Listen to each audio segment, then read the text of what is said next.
यहाँ पे जो ये बकवास कर रहे हैं ना, ये इतने बेवकूफ़ और इतने कुंठित लोग हैं। उन्होंने गलत बोला है तो उनकी सदस्यता रद्द होनी चाहिए थी, उन्हें जेल भेजना चाहिए था। तो एक दलित समाज का नेता थे, अबे दलित समाज के नेता को ये अधिकार किसने दिया बकवास करने का? को कह दिया अपने महापुरुष राणा सांगा को। और रामजी लाल सुमन कान खोलकर सुन ले, अगर माफी नहीं मांगे। आप ये बताइए कि देश संविधान से चलेगा, कानून से चलेगा कि करनी से? संविधान में कहा गया, संविधान में कहा गया है। नमस्कार, अनादि टीवी के खास कार्यक्रम सड़क से सदन तक में आपका स्वागत है। और आज हम जिस विषय पर चर्चा करेंगे उस विषय पर पूरे देश में चर्चा हो रही है। राणा सांगा के अपमान की बातें कही गई। समाजवादी पार्टी के राज्यसभा सांसद रामलाल जी सुमन के द्वारा एक बयान दिया गया राज्यसभा में, जिसके बाद पूरे देश में विरोध की जो ज्वाला है वो भड़क गई।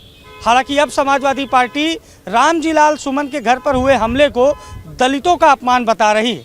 हम लखनऊ में हैं और प्रदेश की राजधानी लखनऊ में आम लोगों से जानेंगे कि राणा सांगा से लेकर रामजी लाल सुमन के घर तक जो कुछ भी हुआ और जो कुछ बयानबाजी हुई, प्रदर्शन हुआ और विरोध प्रदर्शन हुआ, उसके बाद माहौल कैसा है और लखनऊ का आम आवाम इस मामले पर क्या किस तरह से देखता है और किस तरह की राय रखता है, क्या कुछ सोचता है राणा सांगा से लेकर रामलाल जी सुमन के बारे में।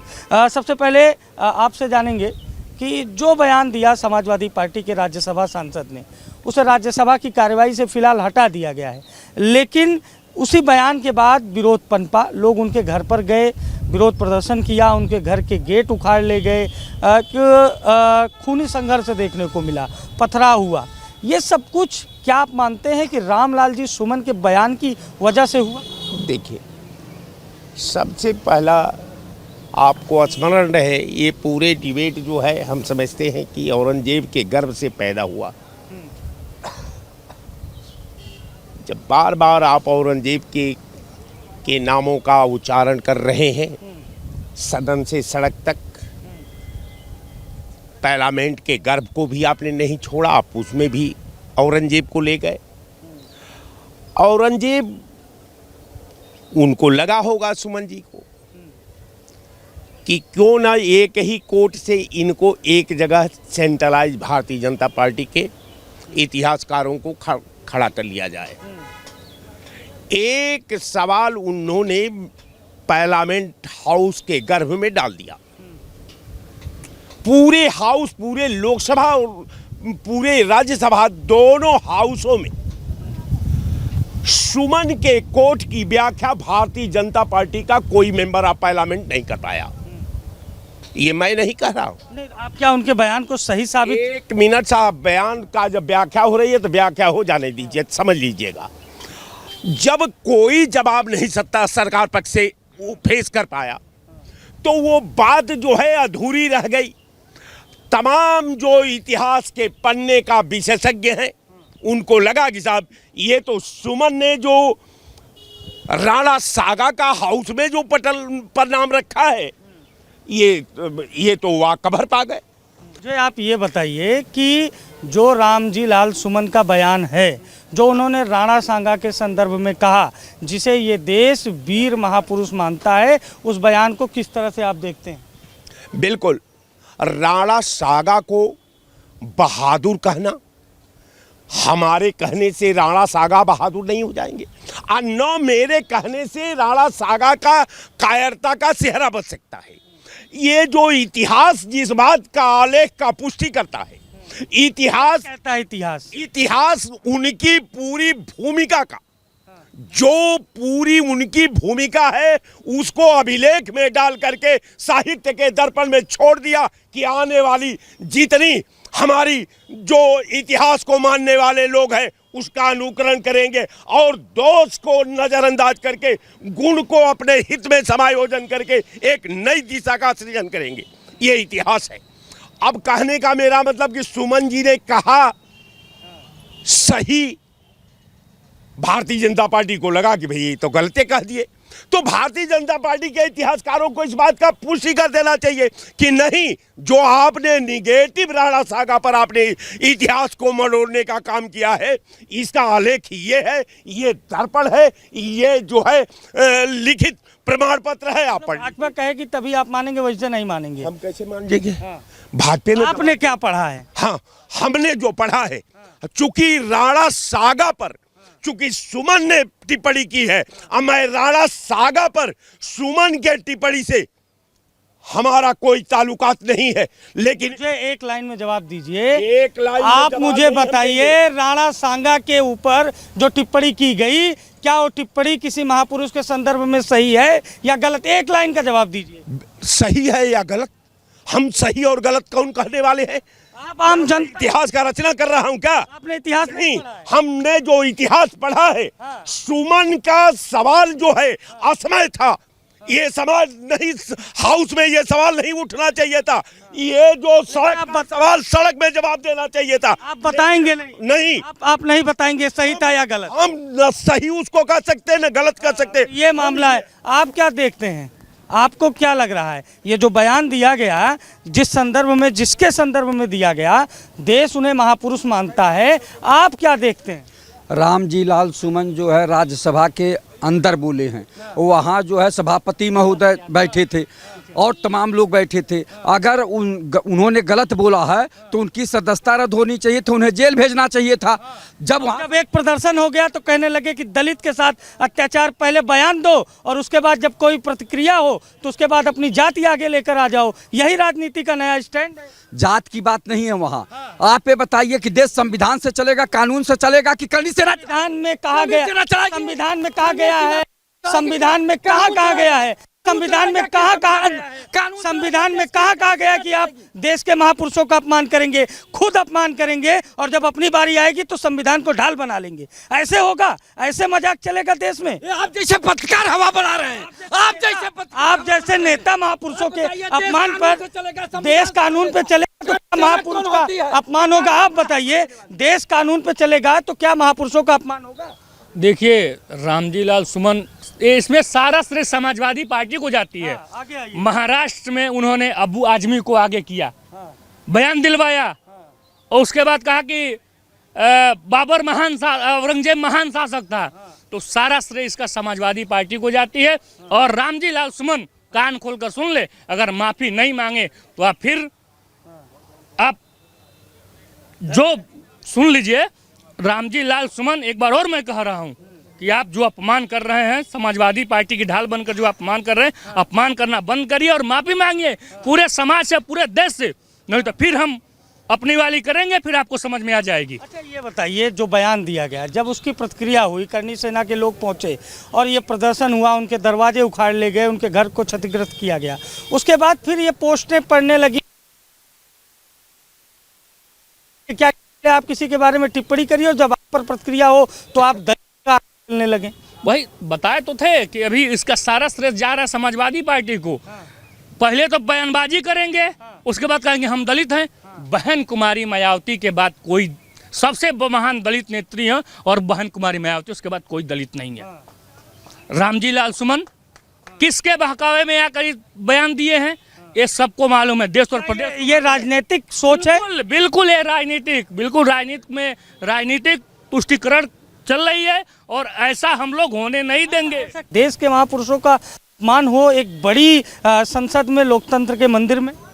देखिए, ये रामजी लाल सुमन का बीमार मानसिकता नहीं है, ये तमाम विरोधी दलों का, समाजवादी दलों का बीमार मानसिकता का ध्येय है।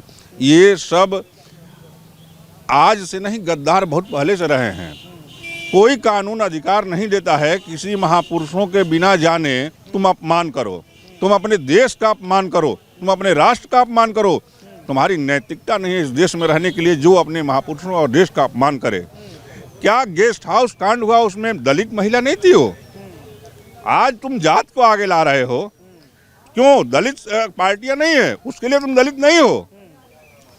तो ये 27 का इन लोगों का हताशा है, बीमार मानसिकता है। आने वाले 27 में ये जितने हैं विरोधी, जो साक्ष्य मांगने वाले हैं कि राष्ट्र के प्रति अगर कोई मजबूती से काम किया जा रहा है तो उसमें साक्ष्य दो, रणबांकुरों का अपमान करो। ये देखिए, अब भारतीय जनता पार्टी कोई व्यक्तिगत और प्राइवेट लिमिटेड पार्टी नहीं है, ये राष्ट्रवादी पार्टी है, राष्ट्र के लिए काम करती है। हमें ये बताइए, ये सच्चाई ये है कि कोई भी अगर आप अच्छा काम करेंगे तो उस पर कोई अंगुली नहीं उठा सकता। तो इसलिए इन लोगों की हताशा है, ना कोई शिक्षा पे बात कर रहे हैं, ना कोई विकास पे बात कर रहे हैं, ना सुरक्षा पे बात इसलिए कि हमारी सारी व्यवस्था चुस्त दुरुस्त चल रही है। आपको थोड़ी देर के लिए रोकूंगा। ये जो बयान है, क्या ये राजनीति से प्रेरित है या सामने विधानसभा का चुनाव है उसका फार्मूला सेट किया जा रहा है? देश के महापुरुषों का अपमान क्या आप जायज मानते हैं? किसको कह दिया आपने महापुरुष? राणा सांगा को राजा था ना वो, आप क्या मानते हैं? राजा था वो, महापुरुष नहीं था। महापुरुष कैसे हो? किसको महापुरुष? नहीं नहीं, जितने भी आप किसको, आपकी नजरों में हिंदू राजा मुस्लिम राजा छोड़िए, आप किसको महापुरुष मानते हैं उसको बताइए। हिंदू मुस्लिम की बात नहीं, बात मानवता की होती है। बात में आऊंगा। मैंने पहले आपने कहा कि आप उसको नहीं, देखिए आपने कहा आप पहले बात तो आपने गलत तरीके से उच्चारित किया। आप किसको महापुरुष मानते हैं आप बता दीजिए। मैं बताता हूँ। पहले मैं महापुरुष उसको नहीं मानूंगा, राणा सांगा को। वो एक राजा नहीं मानेंगे? एक मिनट सुन तो मुकम्मल तो हो जान दीजिए। मुकम्मल राजतंत्र चल रहा था, एक अकेला राजा नहीं चलाता था पूरे भारतवर्ष को, एक अकेला राजा, और ये सब अपने स्वार्थ के लिए चलता थे। आप लोकतंत्र को भी उठाकर देख लीजिए तो जो भी लोकतंत्र में हमारी सरकारें हैं वो भी कहीं ना कहीं अपने स्वार्थ के ही लिए हैं। कोई किसी का भला नहीं है, जनता का भला ना राजतंत्र में हुआ था ना लोकतंत्र में हुआ। लोकतंत्र में हम सिर्फ अपनी बात कह सकते थे, राजतंत्र में हम बात अपनी कह नहीं सकते थे, क्योंकि जिन्हें आप महापुरुष कह रहे हो दरअसल वो राजे थे सल्तनत के, और वो लड़ाई करते थे, एक दूसरे तीसरे राजे को मारते थे। इनका काम सिर्फ यही था। अब आपने पूछा महापुरुष कौन है? महापुरुष जो देश की आज़ादी में लड़े हैं। अब बहुत कम समय में 3-4 नाम ले लूं, भगत सिंह, सदगुरु जी, और 3 जो फांसी लगी, गांधी जी को क्या मानते हैं? शिवाजी देशभक्त थे। आप कैसे? आप वही तो फार्मूला आप उनके ऊपर भी लागू कर देंगे? मैं बताता हूँ। कुछ चीजें सैद्धांतिक रूप से किसी एक पैरेलल की तरफ चली हैं। वो जो उनकी सोच है वो देश के प्रति, यहाँ ये सभी नहीं है। राणा सांगा की सोच देश के प्रति नहीं थी, कभी शिवाजी की थी, कभी नहीं थी। मैं आपको शिवाजी पे इतना वो फोकस मत करिए। मैंने कहा ना, फिर मैं अपनी मैंने तो जो पढ़ा है कि शिवाजी को भी मैंने महापुरुष पढ़ा है, मैंने राणा प्रताप को भी महापुरुष पढ़ा है, राणा सांगा की भी वीरता पढ़ी है। वीर कहा होगा, महापुरुष कभी नहीं होते हैं ये लोग। राजतंत्र आप अभी तक राजा मान रहे थे, फिर आप महावीर कहने। आप मुझे ये बताइए, देखिए बहुत लंबी बात नहीं, आप मुझे बताइए ये जो बयान दिया गया किसी के भी संदर्भ में, आप उनको जो भी मानते हो, किस तरह का बयान ये देखते हैं, और बयान के बाद जो प्रतिक्रिया हुई उसके बाद जो जाति एंगल को आगे किया गया उसको किस तरह? चलिए आप इसी पर आ जाते हैं, ज़्यादा बहस नहीं तो बड़ी हो जाएगी। मैं उस पर आता हूँ। उन्होंने इतिहास को पढ़ा, जो इतिहास में उन्होंने पढ़ा था वो इसीलिए नहीं माफ़ी मांग रहे हैं। वो ये कह रहे थे इतिहास में जो लिखा मैंने वो बोला, मैं व्यक्तिगत अपना मेरा कोई बयान नहीं है। तो उनके नेता ने मांग ली, अखिलेश यादव ने ट्वीट कर दिया कि राणा सांगा का अपमान कोई नहीं करेगा। उन्होंने भी कहा कि वो महापुरुष हैं। धर्मेंद्र यादव कह रहे हैं कि राणा सांगा महापुरुष हैं। अब तो समाजवादी पार्टी की टॉप लीडरशिप ने पीछे से पांव पलट दिए और माफ़ी मांग ली, तो अब तो लालजी सुमन की माफ़ी मांगने का कोई औचित्य नहीं है। मैं तो कहता हूँ कि ना लालजी को मांगनी चाहिए और ना ही अखिलेश जी को मांगनी चाहिए। बात पहुंचाइए ना अखिलेश यादव तक, क्यों माफ ली? मैं क्यों पहुंचाऊं? मैं पार्टी का थोड़ी हूँ, उस पार्टी का थोड़ी हूँ। ये वो मेरा वीडियो देखेंगे, क्यों माफी मांगी उन्होंने? उन्होंने तो वही कहा जो इतिहास में लिखा हुआ था। और आपने क्या किया? पैरेलल सरकार चली गई, ये करनी सेना वाले गुंडाई करने उसके घर में सांसद के तोड़फोड़ की। वहीं पे मौजूद थे योगी आदित्यनाथ जी आगरा में, और उनकी आंख और नाक के नीचे वो जुर्म हुआ। एक सांसद के घर में तोड़फोड़ की गई और पैरेलल सरकार एक सांसद ने जिस तरह से भावनाएं प्रभावित की, क्या उसके इस घटना के लिए उस भावनात्मक बात को आप जिम्मेदार मानते हैं? असल में यहाँ पे जो ये बकवास कर रहे हैं ना, ये इतने बेवकूफ़ और इतने कुंठित लोग हैं। मतलब हमारे देश के महान लोग, ठीक है, जिनके बारे में, ठीक है, क्या क्षत्रिय क्या ब्राह्मण क्या हर आदमी जो सम्मान करता है, लेकिन ये कुंठा से भरे लोग उनको भी वो निकाल देते हैं, ये पंजाबी आदमी है, ठीक है। और उसके अलावा जब एक आएगा कि गुरु गोविंद सिंह, गुरु नानक भी गद्दार थे, तो ये बोलेंगे? नहीं बोलेंगे। मतलब कहने का मतलब है हमारे महापुरुषों को गाली दी जा रही है, लेकिन ये दोगले हिंदू, इनको शर्म नहीं आ रही है कि ये क्या बोल रहे हैं, ठीक है। मतलब मुंह में बवासीर हो गई है इनके। जिसने बोला राणा सांगा के लिए उसके मुंह में बवासीर है, मैं तो कहता हूँ उसके मुंह में कीड़े बढ़ेंगे, कैंसर हो जाए, वो जिंदगी भर बिस्तर पे पड़ा रहे। अरे कैसे कैसे उस समय पे भी ऐसे लोग थे 50% 60% जो उनकी सेनाओं में लड़ रहे थे, अंग्रेजों की सेनाओं में भी हमारे यहाँ के लड़े।